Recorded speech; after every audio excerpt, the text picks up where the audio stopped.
9년 전에 담임 목사로 후임했을 때 저는 담임을 한 번도 해본 적이 없습니다. 그래서 목회를 어떻게 하면 잘할 수 있을까 싶어서 부산에 이미 15년 전에 내려오셔서 목회를 건강하게 잘하는 선배 목사님을 두 분을 찾아갔습니다. 그리고 제가 목사님 어떻게 하면 목회를 잘할 수 있나요? 라고 여쭤보았죠. 근데 두 분이 공통적으로 한 가지를 말씀해 주셨습니다. 목사님, 우리가 어느 교파 사람들입니까? 우리가 장로교 교파 사람이지요. 장로교 목사는 장로교 목사답게 말씀에 승부를 거셔야 합니다. 말씀으로 정면 돌파를 하셔야 합니다. 부산은 이단이 아닌 이상 폭발적인 부흥은 없습니다. 신비주의가 아닌 이상, 은사주의가 아닌 이상 폭발적인 부흥을 기대하지 마시고, 부흥이 좀 더딜지라도 건강한 목회를 하려면 말씀에 승부를 거십시오. 이 말을 해주었습니다. 그 다음에 말이 중요했습니다. 그것이 제일 어려운 일이 될 것입니다. 저는 이 말을 지금도 가슴에 품고 정면 돌파하는 목회를 하려고 부단히 노력하고 있습니다. 이것은 꼭 바위산에 있는 바위를 깨트리는 과정과 똑같다는 생각을 갖게 됩니다. 여러분은 바위산에서 그 바위를 깨내는 장면을 보신 적이 있습니까? 제일 먼저 광부들이 그 바위 깊은 곳에 구멍을 뚫습니다. 드릴로 구멍을 뚫죠. 이건 아주 지난한 과정입니다. 이게 정말 바위를 깨트리랴, 이렇게 마음을 가지면서 온 힘을 다해서 바위 중앙에 깊이 구멍을 뚫습니다. 그리고 그 뚫은 구멍 속에 다이너마이트를 집어넣죠. 그리고 터뜨리면 그 거대한 바위가 일순간에 깨집니다. 그런데 우리가 이 과정을 줄이기 위해서 그냥 조금만 구멍을 뚫고 다이너마이트를 심고 터뜨리면 그냥 겉에만 깨지게 된다는 사실이죠. 우리의 인생의 거대한 바위, 나에게 풀리지 않는 문제를 깨뜨리시려면 말씀을 깊이 파야 합니다. 그 과정이 너무나 어렵고 지난한 과정이 될지도 몰라요.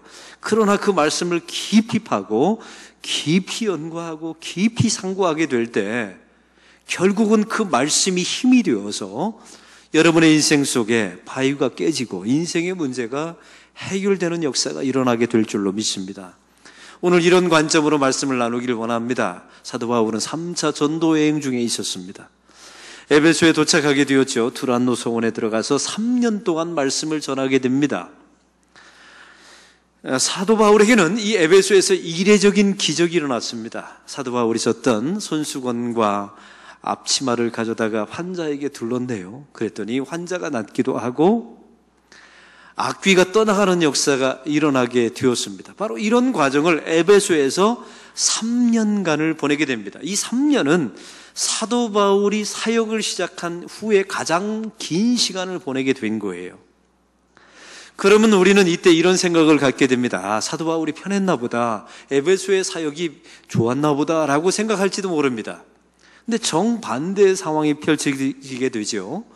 고린도전서 16장 8절에서부터 9절에 보면 사도 바울이 고린도 교회에 편지를 쓰게 됩니다. 그때 자기 자신이 에베소에 있을 때 어떤 일이 벌어졌는가를 상황을 설명해요. 제가 읽겠습니다. 내가 오순절까지 에베소에 머물려 함은 내게 광대하고 유효한 문이 열렸으나 대적하는 자가 많음이라. 에베소에서 사도 바울이 3년 동안 그 가장 긴 사역의 기간을 보낸 이유가 무엇인 줄 아시겠지요? 첫째는요, 대적하는 자가 너무 많았다는 겁니다. 핍박을 받았습니다. 수많은 반대자를 만나게 되었습니다.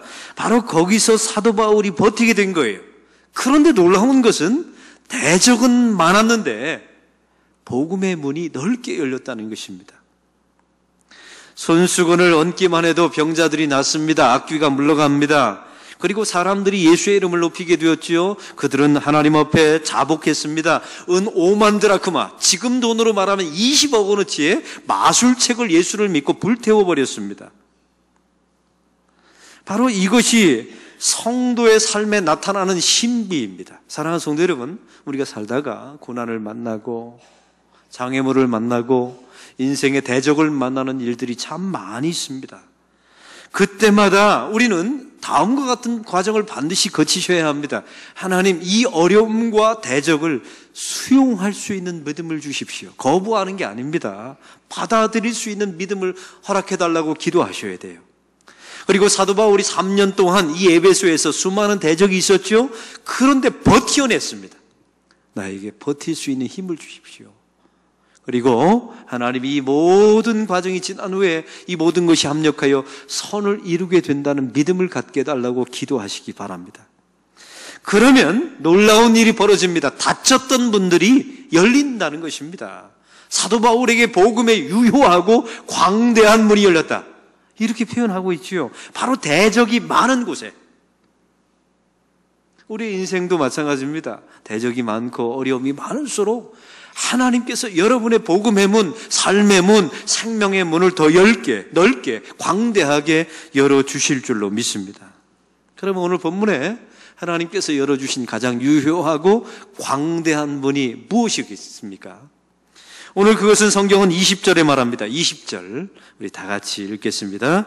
이와 같이 주의 말씀이 힘을 입어 흥왕하여 세력을 얻으니라. 사도 바울이 전한 말씀이 힘이 있어. 이 힘이라는 단어는 헬라어 크라토스라는 단어입니다. 이것은 군사력, 권력을 상징하는 단어예요. 말씀이 절대적인 힘을 가지고 있었다라고 말하는 것이죠. 사도 바울에게서 나온 힘이 아니었어요. 사도 바울이 전한 복음, 사도 바울이 전한 말씀 안에 힘이 나온 것입니다. 그 다음에 흥왕해서라고 나와야죠. 이 악사노라고 하는 단어는 커지다, 부풀려지다라는 의미입니다. 사람들이 의지하고 사람들이 신뢰하는 세상의 힘은 소멸합니다. 사라집니다. 그러나 말씀의 힘은 결코 소멸되지 않습니다. 말씀의 힘은 힘을 얻습니다. 세력을 얻습니다. 군사력을 얻죠. 그리고 점점 커지고 부풀어 오릅니다. 왜냐하면 그 안에 말씀 안에 예수 그리스도가 계시기 때문에 그래요. 또 오늘 성경은 말합니다. 세력을 얻으니라. 한번 따라해 봅시다. 세력을 얻으니라. 이 익스키우라고 하는 세력이라는 말은 이긴다, 승리하다라는 말입니다. 사도 바울이 전한 말씀이 절대적인 힘을 가져요. 그리고 점점 커지고 증가합니다. 그리고 중요한 게 있습니다. 사람이 섬겼던 마법과 아르테미스 신을 이깁니다. 이게 오늘 본문에 가장 나타난 커다란 말씀의 힘이에요. 에베소 사람들이 섬겼던 가장 대표적인 신은 아르테미스였습니다. 제우스 신의 딸이었고, 여러분 잘 알다시피 다이아나라는 이름이 이 아르테미스 신입니다. 이 신전을 보면 제가 이 에베소 지역에 가서 이 아르테미스 신전을 직접 보았는데, 이 당시의 크기는요, 그리스에 가면 파르테논 신전이 있습니다. 어마어마하죠. 그 파르테논 신전의 4배가량에 해당되는 크기입니다. 사람들이 넘치는 장소였습니다. 그런데 놀라운 것은요, 지금 가보면, 제가 몇 년 전에 가봤는데 흔적밖에 안 남아 있습니다. 기둥 몇 개밖에 없어요. 사람들의 관광지가 되어버렸습니다. 사람들이 짓밟고 다니는 구경거리가 되었단 말이죠. 거기서 아르테미스, 아데미어라고 자기의 신들을 찬양하고 예배하는 사람은 단 한 명도 없습니다. 다 사라져버렸어요. 그런데 2000년 전에 그 에베소에서 전한 사도 바울이 전한 복음과 말씀은 어떻게 되었습니까? 2000년이 지난 지금도 이 땅에 수만 개의 교회에서 하나님의 말씀이 선포되어집니다. 수십억 명의 사람들이 지금도 주일이면 하나님 앞에 나와 예배드립니다. 말씀의 힘이 바로 여기에 있었던 것입니다. 할렐루야. 사도 바울 안에 힘이 있었던 것이 아니에요. 사도 바울이 전한 말씀 안에, 복음 안에 힘이 있었던 것이죠. 우리는 가끔가다 이렇게 신앙생활하면서 나는 하나님을 믿는다라는 말을 많이 쓰죠. 근데 이 말은 나는 하나님의 말씀을 믿는다는 말과 동일합니다. 나는 하나님의 말씀을 믿는다는 말은 나는 그 하나님의 말씀에 힘을 믿는다는 말과 동일합니다. 믿음은 들음에서 난다고 말하지 않습니까? 우리가 하나님의 말씀을 듣습니다. 그러면 믿음이 생겨요. 그 믿음을 가지고 말씀을 살아봅니다. 적용하죠. 그러면 그 가운데 말씀의 그제서야 힘이 나타나는 거예요. 교인들 가운데 보면요, 우리 교인들 1000여 명이 넘는 많은 교인들이 있는데 참 안타까운 교인들이 계세요. 이 말씀이 들리지 않는 교인들이 있습니다. 그러면 문제가 생깁니다. 믿음이 생기지 않지요? 믿음이 생기지 않으면 말씀대로 살아낼 수도 없고 그 말씀의 힘이 그의 인생 속에 안 나타납니다. 이런 성도는 위험합니다. 혹시 여러분 가운데 우리 안락교회를 다닐 때 말씀이 들리지 않는 분이 있다면, 또 담임 목사가 전하는 말씀이 복음이라는 확신이 없다면 빨리 탈출하십시오. 우리 부산 지역의 교회가 1800교회입니다. 다른 교회는 구원이 없습니까? 있습니다. 여러분에게 들리는 말씀이 들리는 목사님을 찾아가셔도 됩니다. 여러분, 직분이 중요한 게 아니에요. 교회 다닌 연수가, 안락교회가 중요한 게 아닙니다. 하나님의 말씀이 들려야 합니다. 그게 여러분을 살리니까요. 들리면 믿음이 생겨요. 믿음이 생기면 그 말씀대로 살아내죠. 그러면 그 가운데 말씀의 힘이 나타나는 바로 성도의 인생입니다. 사랑하는 성도 여러분, 말씀은 여러분의 생명과 관련되어 있다는 사실을 잊지 마시기 바랍니다. 한국교회는 내적인 도전과 외적인 도전을 받고 있습니다. 내적인 도전은 샤머니즘과 현세주의와 마모니즘, 이런 내적인 도전을 많이 받고 있어요. 근데 외적인 도전 가운데 요즘 한국교회의 가장 중요한 도전은 이단과 동성애입니다. 사랑하는 성도 여러분, 이단은 어떻게 이길 수 있는 것입니까? 우리가 법정에서 싸우면, 이단과 더불어 싸우면 이길 수도 있습니다. 그런데 이단과의 싸움을 궁극적으로 종식시키려면 교리 싸움에서 이기셔야 돼요. 진짜 복음을 듣고 그 말씀에 따라 믿음이 생기고 행하면 말씀의 힘에 따라 이단을 이길 수 있는 힘이 주어질 줄로 믿습니다. 여러분, 이단과 싸우는 것은 교리 싸움이에요. 그래서 한국교회와 우리 안락교회가 하나님의 말, 진짜 순수한 복음을 잘 풀어서 가르치면 절대로 이단에 넘어가지 않습니다. 여러분, 복음이라는 것이 무엇입니까? 우리가 전적으로 하나님 앞에 타락한 존재임을 날마다 고백하는 것이죠. 복음이라는 것은 무엇입니까? 그 타락한 존재에게 시시각각 다가오는 하나님의 심판과 진노가 있다는 사실을 깨닫는 것이죠. 세상은 망해가고 종말을 향해서 나가고 있는 거예요. 또한 저와 여러분은 나의 구원과 나의 신앙에 기여한 바가 전혀 없다는 사실을 하나님 앞에 고백하는 거예요. 그런 사람들이 예수님의 십자가, 예수님만 붙듭니다. 그런 사람들이 모든 영광을 사람이 아닌 하나님께 돌리죠. 이런 5가지 복음만 알아도요, 이단에 안 넘어갑니다. 사람에게 추앙하고 사람에게 영광 돌리고 이런 짓을 하지 않아요. 그래서 이단 싸움은 말씀 싸움으로 이겨내셔야 합니다. 여러분, 동성애도 마찬가지입니다. 여러분, 싸워서 해결될 거라고 생각하세요? 요즘 한국교회는 동성애 문제로 얼마나, 여러분, 한국 사회가 동성애를 합법화시키려고 지금 무던히도 정부가 그 방향으로 나가고 있습니다. 우리가 서명도 하고 여러 가지 하죠. 그런데 싸우면 이길 수 있는 것입니까? 법제화시키면요, 법제화시킨 건 막을 수는 있어요. 그러나 동성애 자체를 막을 수 있다고 생각하세요? 여러분, 동성애는요, 이게 역사가 오래된 겁니다. 구약을 보세요. 구약부터 있었던 거예요. 이 동성애는 죄의 결과이거든요. 인류의 역사와 아마 인류가 멸망할 때까지 함께 할 거예요. 우리가 반대운동 한다고 해서 이게 중단될 일이 아니라는 것입니다. 그러면 어떻게 중단할 수 있습니까? 우리가 복음을 제대로 알면, 여러분, 우리가 복음을, 하나님의 말씀을 제대로 알면 동성애에 대해서 다음과 같은 몇 가지 주제를 알게 됩니다. 동성애는 첫째, 하나님이 말씀하시는 죄입니다. 이걸 알게 돼요. 두 번째는요, 동성애만 혐오하는 것은 잘못된 것입니다. 여러분, 성경이 우리가 예수를 믿고 난 후에 여러 가지 간음과 도적질과 질투와 야망, 수많은 죄를 짓지요. 참 이상한 것은 사람들은요, 간음과 질투와 또 미움과 다툼, 이런 것은 혐오 안 해요. 그래 놓고 동성애만 혐오합니다. 이게 문제가 있는 거예요. 왜냐하면 동성애와 다툼과 간음과 모든 거짓말, 이 모든 것은 죄의 동일한 결과이거든요. 그래서 동성애만 혐오하지 마시고 내가 매일 짓는 죄를 혐오하셔야 돼요. 또한 우리가 하나님의 말씀에 따라 살아가면 동성애자도 구원받아야 되는 대상으로 보이셔야 합니다. 또 한 가지가 있어요. 여러분의 자녀 가운데 동성애자가 있다면 정죄만 하겠습니까? 우리 교인 가운데 자녀가 동성애에 빠져서 날마다 눈물로 지새우는 교인이 있어요. 그런 교인 앞에서 정죄만 할 수 있겠습니까? 중보기도 해야죠. 리 워렌 목사님은 세들백 교회 목사님이십니다. 아주 미국 교회 유명한 목사님이시죠. 가장 영향력 있는 목사 1순위가 리 워렌 목사님이세요. 근데 이분에게 아들이 있었는데 이 아들이 우울증에 빠져서 권총으로 자살했습니다.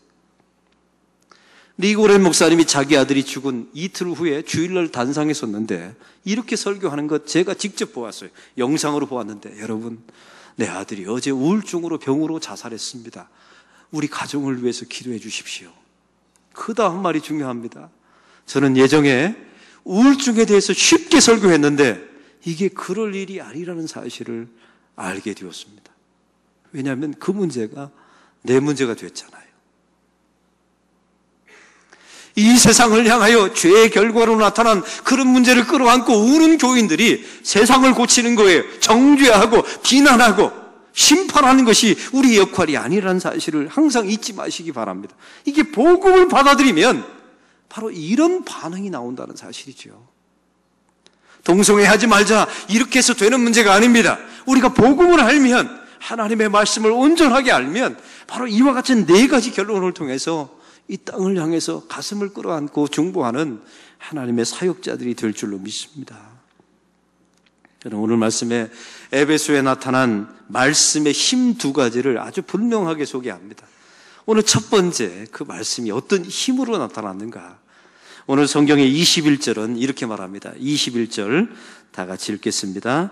이 일이 있은 후에 바울이 마게도냐와 아가야를 거쳐 예루살렘에 가기로 작정하여 이르되 내가 거기 갔다가 후에 로마도 보아야 하니.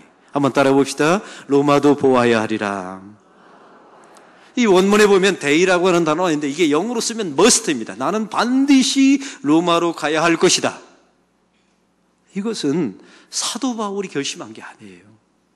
사도 바울이 자기의 의지를 가지고 난 로마로 가야 된다 이렇게 말하는 게 아닙니다. 이거는 하나님의 말씀이 바울에게 가야 될 것이라고 말씀하고 있는 거예요.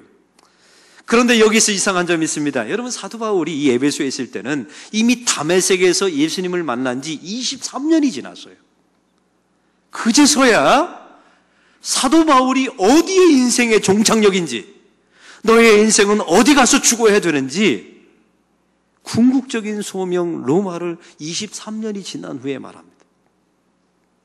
그럼 사도 바울은 23년 동안 뭐 했을까요? 매일매일 어떤 때는요, 다메섹에서 예수님을 처음으로 만났지요. 근데 하나님이 그러시는 겁니다. 말씀이 너는 아라비아 광야로 가라, 사막으로 가라고 말해요. 사도 바울이 가고 싶었을까요? 사막 가고 싶은 사람은 없어요. 오히려 주님 만났으니까 뜨거운 가슴을 가지고 일하고 싶었겠죠. 근데 하나님은요, 말씀이 너는 아라비아 사막으로 가라. 가서 3년을 보냅니다. 3년을 보내고 났더니 하나님 말씀이 임합니다. 너는 고향 땅 다소에 가라. 갔더니 10년을 머물러요. 그리고 나서 13년이 지난 후에 그제서야 사도 바울이 1차, 2차, 3차 전도 여행을 하게 됩니다. 10년 동안 하고 오늘 성경에 23년이 지난 이 에베소에서 하나님께서 로마로 가야 된다라고 말씀하시죠. 사랑하는 성도 여러분, 우리의 사도 바울의 인생을 보십시오. 너의 마지막 장소 로마로 가라는 말씀을 23년이 지난 후에 말씀하십니다. 그러면 그 23년 동안 사도 바울은 뭐 했을까요? 매일매일 주어지는 말씀에 순종한 겁니다. 광야로 가라면 가고, 고향 땅에 가라면 가고. 사도행전 16장에 보니까 아시아로 가려고 했습니다. 그런데 하나님께서 환상 중에 말씀하시죠. 너는 아시아로 가지 말고 마게도냐, 유럽으로 가라 했더니 가고. 이렇게 날마다 주어진 말씀에 복종하고 순종할 때 그 인생의 길이 에베소까지 오게 된 겁니다. 그리고 그 에베소에서 나머지 3년은 내가 로마에서 인생을 마무리 지을 것이다 라고 말씀해 주는 것이죠. 성도의 인생도 마찬가지입니다. 많은 성도를 보면요, 우리 청년들을 보면 내 배우자를 단번에 알려달라고 말해요. 또 어떤 사람은 내가 평생 할 수 있는 직업을 단번에 알려주십시오. 나의 소명을 단번에 알려주십시오. 이렇게 말하는 교인들이 있어요. 이거 맹랑한 겁니다. 하나님은 그렇게 하지 않으시고요. 참 우리 인생은 그래요. 하나님이 이렇게 목적지가 있으면 목적지는 항상 가려 놓으세요. 그리고 항상 우리에게 3m만을 보여주십니다. 3m 가라. 가면 또 3m를 보여주시고, 가면 순종하고 가면 또 보여주시고. 만약에 사도 바울이요, 하나님 저는 사막 가기 싫습니다라고 고백했다면 아마 사도 바울은 에베소에 도착하지 못했을 겁니다. 순교자의 길은 걸어가지 못할 거예요. 이게 말씀의 힘입니다.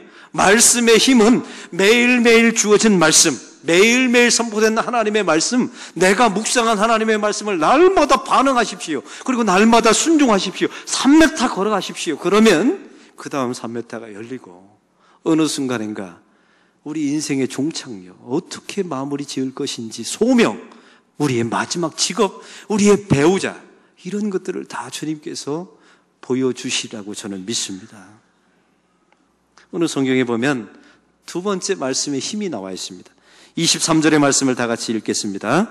그때쯤 되어 이 도로 말미암아 적지 않은 소동이 있으니. 5월이 되면 이 아르테미스 신전에 많은 사람들이 모였습니다. 에베소에 많은 사람들이 모여서, 전 세계 사람들이 모여서 아르테미스 신을 경배했습니다. 이 당시에 조그만 에베소 도시 안에 2만 5천 명 정도 수용하는 극장이 있었을 정도라고 합니다. 그러니 5월이 되면 얼마나 많은 사람들이 모였는지 아시겠지요? 많은 사람들이 와서 이제 아르테미스 신, 이 다이아나 신을 섬기고 이제 집으로 돌아갑니다. 근데 앞마당에 가면요, 장사판이 벌어져 있는 거예요. 아르테미스 신을 은으로 새겨서 이걸 파는 겁니다. 제가 에베소에 갔더니요, 지금도 팔고 있어요. 아주 아름다운 여자인데 가슴이 24개. 가슴이 24개의 가슴을 가지고 있어요. 왜냐하면 이게 풍요의 신이면서 다산의 신이면서 건강을 상징하는 그런 신이거든요. 이걸 사람들이 사는 겁니다. 아르테미스 신전에서 제사를 드리고 나와서 마당에 나가서 이걸 사서 자기 고향 땅에 가서 구멍을 파고, 벽에 구멍을 파고 거기다가 이걸 안치하고 거기서 예배드리고 거기서 향을 피우고요. 이게 장사가 너무나 잘 된 거예요. 돈벌이가 된 겁니다. 그런데 문제가 생겼어요. 이 에베소에서 이걸 만들어 파는 사람들이 이 당시에 세공업자들이 한 4,000명 되었다고 합니다. 이 세공업자가 협동조합이 있는데 협동조합의 조합장이 오늘 성경에 나와 있는 데메드리오였던 거예요. 이 데메드리오가 이제 장사를 하면서 협동조합장이 되었죠. 신상을 만들어서 팔아서 쏠쏠하게 재미를 보았습니다. 그런데 어느 날 갑자기 보니까 이게 매출이 점점 줄어드는 거예요.